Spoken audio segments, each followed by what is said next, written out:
From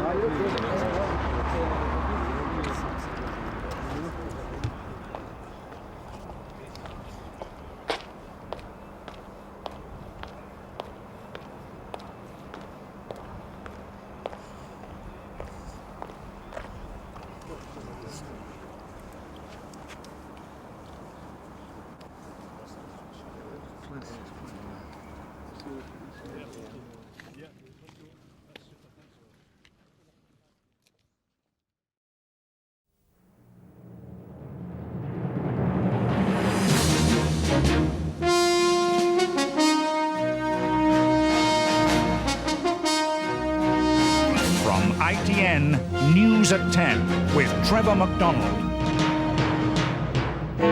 The class that died, massacred by a crazed gunman. Parents in anguish as the grim news spread. Tonight, a traumatized community is changed forever. Good evening. In 3 appalling minutes today, in the small city of Dunblane in central Scotland, 16 children were murdered. A former scout leader with a grudge walked into their primary school gymnasium with 4 handguns and, without warning, opened fire. The children who died were all 5- and 6-year-olds. Their teacher, Gwen Mayor, seen here with her class in the autumn, was also killed. Almost all the children in the picture who weren't killed were wounded, some seriously. The killer, Thomas Hamilton, finally shot himself dead. He was known to the authorities as an unstable loner, and schools had been warned not to let him onto their premises. ITN and Scottish television camera crews went to Dunblane just after the massacre and have been there all day. Colin Baker has the full story. The school lights burn bright tonight. The police haven't finished their work, but they too join with the rest of Dunblane in feeling dazed and numb. After the sound of gunfire, confusion and bewilderment, and the anxiety of waiting for news. A stricken crowd of parents waiting in dread to be told who lived and who died. Hiya, how are you? Hiya. Okay, here's a cup. Let's go. Relief for some. Others had to wait. And the constant quest for answers, for any information. But for a while there were no answers, just shock. The ambulances were still leaving, driving to hospital, going past parents who'd just heard, mothers and fathers running towards school. For some there was to be good news, but not for the parents of 16 youngsters. And the waiting went on, the community verging on the edge of despair. There were precious moments of indescribable relief for those who found their children safe, frightened but alive. These are the ones tonight who may give thanks. Evil touched them, but just brushed past.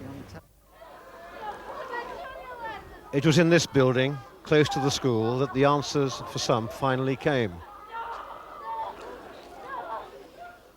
Fears exploded into reality. The utter heartbreak of Dunblane exposed. There should have been the sound of playground laughter in the air, but not after this morning. This school governor arrived in the building just after the shooting. And I didn't know what was happening, and I just wandered into the school. I noticed it was very quiet. I walked into the nursery class and I knew there was something badly wrong, but I didn't know what it was. Mrs. Iles just asked me to come in, and just sat, and when I got a chance I asked her what was going on, and she told me there's a man had gone mad in the gym and shot. She had heard it was a teacher and a pupil, and then we just spent the next, I don't know how long it was, just waiting, wandering, trying to keep the children unaware that there's anything wrong. And Mrs. Iles was called out of the classroom to help to go to the gym. And then I just found out that at that stage I knew it was primary 1, and then I found out that it wasn't my daughter's class, and I felt relieved, and then I felt terribly guilty that I felt relieved. This pupil was in a nearby classroom. We saw him firing at something. We didn't know what it was. Was this through the window of the gym? You could see this? Yes. Yeah. This man came to search for his niece and found her. Well, there was a lot of pandemonium, and everyone was shouting and screaming and that. And then we just got told to queue. We got told what class it was involved to go into a different building. So we knew then that they were safe. What was the reaction of those poor parents who had to go to the other building?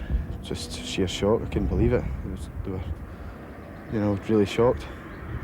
The Scottish Secretary, Michael Forsyth, was shocked when he went to Dunblane. I can't find the words to express the horror at what has happened in Dunblane here today. It's the last place in the world that one would expect a tragedy of this kind to occur, if one would expect it anywhere at all. Shadow Scottish Secretary and local MP George Robertson lives in Dunblane. He talked, his voice barely under control. All of my children went to this school. It's an act of unspeakable brutality and evil. And it's just difficult, I think, for anyone here and in the wider world to come to terms with what's happened in this primary school here today. Quiet Dunblane, a numb community tonight, a place previously for perhaps those in the autumn of their lives to retire to, not a place for 16 little school chums and their teacher to die together. And now, of course, the task of looking for a reason, because surely there must be a reason. But how do you explain, they say, how do you explain something that is so inexplicable? Colin Baker, News at 10, Dunblane. A full-scale medical emergency was launched as soon as the extent of the tragedy became known. The timetable of events began at 8:45. 720 pupils arrived at Dunblane Primary School. At 9, classes began. By 9:15, 29 first-year children aged between 5 and 6 were gathering in the school's gymnasium with their teacher. Around 9:30, the gunman walked through the school's main entrance, crossed the assembly hall and entered the gym. He then opened fire. 3 minutes later, 15 children and their teacher lay dead. 13 others were injured, 1 fatally, and the gunman had shot himself. Minutes later, the police received their first call. By 9:44, the first police officer had arrived. And at 9:56, the first of 15 ambulances also arrived at the school. 2 of the wounded children, a boy and a girl, were flown to hospital in Glasgow, where their condition tonight is described as critical but stable. But most, along with 2 wounded women teachers, went to Stirling Royal Infirmary. ITN's Steve Scott reports from there. A siren signalling the arrival of another child with bullet wounds. Doctors from all the city's health centres had rushed to the school to give what treatment they could, until paramedics arrived to ferry them under police escort to the nearby Stirling Infirmary. Medical staff from around the region were drafted in to increase the number of emergency teams here. Tonight, a consultant paediatrician, one of the first at the school gym, described the scene that confronted him. The children were very quiet, but of course they had all been injured. And so they were in shock both because of the injuries and presumably also emotional shock. We as professionals are trained to deal with injuries in children and adults, so we got on with it. We went on to autopilot and did our job. Some of the youngsters were transferred to York Hill Hospital in Glasgow. One 5-year-old boy's injuries typified what surgeons were faced with. The boy, who is the more seriously ill, has injuries to his foot, to his chest, and to one of his eyes. He is seriously ill, but in a stable condition at present. Psychologists say today's events will live with those touched by them forever. These are not things that people ever forget. They become part of them. But there is no reason why the wider group of people should be, if you like, scarred terribly over time by this. It's a different matter for those who are more closely involved, and I do not know as a parent how parents begin to come to terms with bereavement like this. Tonight, parents are at the bedsides of 4 boys and a girl. 2 adults are being treated here too. 2 of the boys are in the intensive care unit. Their injuries are described as life-threatening. Steve Scott, News at 10, Stirling. The killer, himself now dead, was quite soon identified as Thomas Hamilton, a bachelor from Stirling. What's emerged since is that he'd been brought up believing his mother to be his sister that he'd been expelled from the Scout movement and had complained to Buckingham Palace about it only last week, and that he'd been refused membership of at least one gun club. Richard Lindley has been piecing together the life of a killer. What was today called an act of unspeakable brutality and evil was planned here, in this modest street, by a former scoutmaster who today became a mass murderer. I can't remember if it's... In Glasgow, not far away, ITN's Home Affairs correspondent Harry Smith spoke to Hamilton's mother, Agnes. Is he an even-tempered sort of person? Was he prone to get angry? Well, I've never known him to be angry. You can't think of any reason why he might have a grudge against the school? No. Because he seemed to get on with everybody that I know of. Had he not been in trouble, though, because of the clubs that he runs for young boys? No. No, that I know of. You didn't know that he kept lots of photographs? Oh, aye, I know he's got photographs of the boys when they're out camping and things like that. But I never thought for 1 minute that he would do anything like that. So who was this man? Name, Thomas Hamilton, age 43.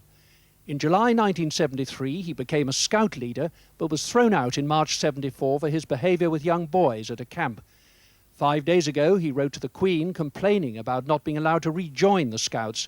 He started more boys' clubs, but many parents withdrew their children, unhappy at the way they were treated.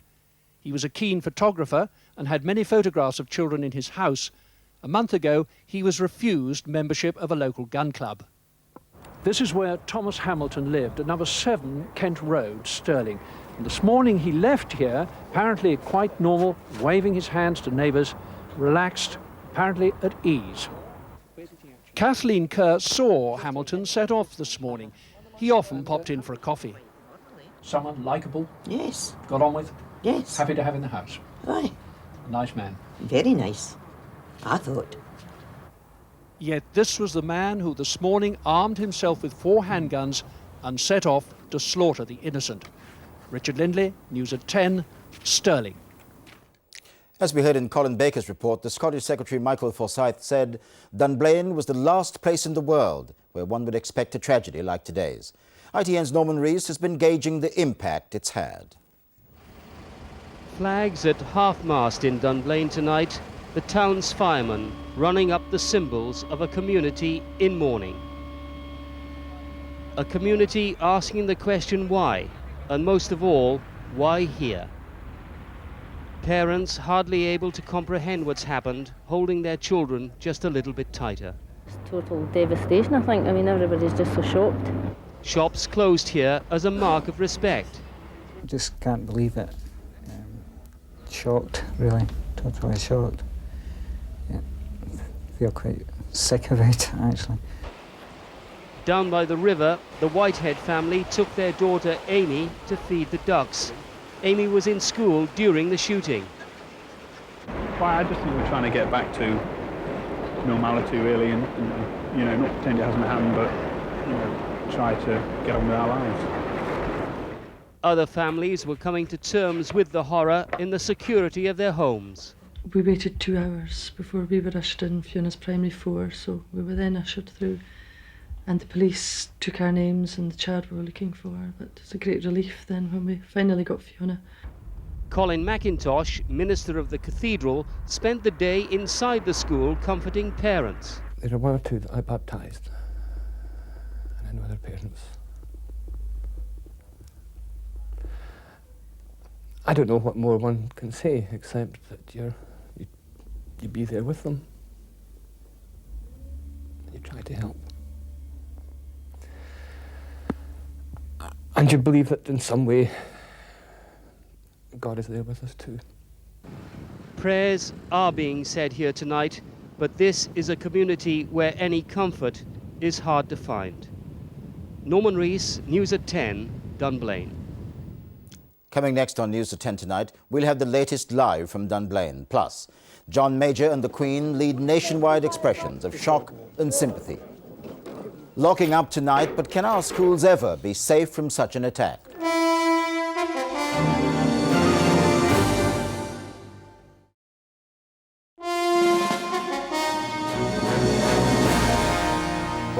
back, and we go straight back to the awful shooting in central Scotland today. ITN's David Rose knows Dunblane well and joins me now from there. David, how palpable is the sense of shock there tonight?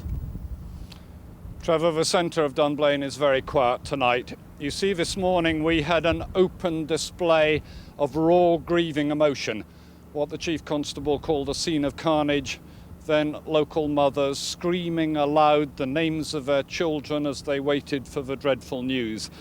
That kind of open emotional display, thank God, is very, very rare in a small, canny Scottish town like Dunblane. And tonight the community's turned in on itself. The grieving's still going on this evening, but it's behind closed doors. Is it all the more difficult because the man was so well known as part of that community? I think there's no doubt that there are people in Dunblane tonight, Trevor, who knew Thomas Hamilton, who knew of his strangeness, who knew some of the stories about his treatment of children, who are blaming themselves, however unfairly, for not ensuring that this man was not a danger to local children. I'm told there had been complaints to the local police, but they hadn't found sufficient evidence to justify prosecution. David Rose, thank you. The Queen sent a message of most heartfelt sympathy to all the families of all those killed or injured. She said, "I'm deeply shocked by this appalling news. I share in the grief and horror of the whole country." Our political editor Michael Brunson reports on how those feelings were reflected at Westminster. At a conference of world leaders in Egypt tackling terrorism, the catch in the Prime Minister's voice, the lump in his throat, showed he too was truly horrified. My heart goes out to those parents and their families, and their teachers as well, who will have to cope with what has happened. It beggars belief that it could have happened. Giving his reaction, Tony Blair, with young children of his own, seemed close to tears. These were little children who, at the weekend, would have been playing with their brothers and sisters and their mothers and fathers, who went out to school today with the whole of their lives in front of them, and now nothing. In time, the Commons will turn to what needs to be done, what practical steps, if any, can be taken. But for the moment, grieving, sympathy, support. Afterwards, let's consider what practical actions can be taken. It was the leader of the Scottish Nationalists who voiced the feelings of many that such incidents are happening ever more frequently around the world. I never thought that I would see it in Scotland, certainly not in a community like Dunblane, and I think it's all the more shocking for that. But basically, if this can happen in Dunblane, it can happen anywhere. The nation's politicians have struggled to find the right words today, but their horror is sincere. What's happened in Dunblane has hit home. They'll look again tomorrow at the way we protect our schools and our children. Michael Brunson, News at 10, Westminster. And indeed, what could be done to make schools and schoolchildren safe from attack? And what about the gun laws? Are they tough enough if they allow a man like Thomas Hamilton to keep handguns? Here's our Home Affairs editor, Jennifer Nadel. Locking up tonight at a North London school. Across the country, teachers are more aware than ever of the need for greater security. Today's tragedy also casts the spotlight on Britain's gun laws. The massacre at Hungerford, in which 17 people died, led to a toughening of the law. But the news that Hamilton may in the past have been a member of a gun club has again raised serious questions. I think the main question is whether or not he really needed four handguns. And if he did need 4 handguns, and it's probably because there were different calibers for different target practice, why do they need to be taken home at all? Why can't they remain at the gun club? The government tonight said that it would review the law. It may also want to examine why a recommendation made by the body set up to advise it on firearms in the wake of the Hungerford tragedy has yet to be acted on. That body recommended 4 years ago that the government examine the need for greater safeguards to ensure that the mentally ill couldn't obtain licences for guns. Jennifer Nadel, News at 10, Central London. And finally tonight, our thoughts return to the community of Dunblane and the tragedy that's dominated today's news. The massacre of 16 children aged between 5 and 6 and their teacher. The children who died were all in the same class, Primary 1. Together with their teacher, nearly every pupil was either killed or injured. As word spread, parents worried about the fate of their own children gathered anxiously outside the school. Tonight, Dunblane is grieving in private, the only public sign of their loss, flowers and children's toys laid in memorial. And that's news at 10 tonight, at the end of an immensely depressing day for our country. From all of us here, good night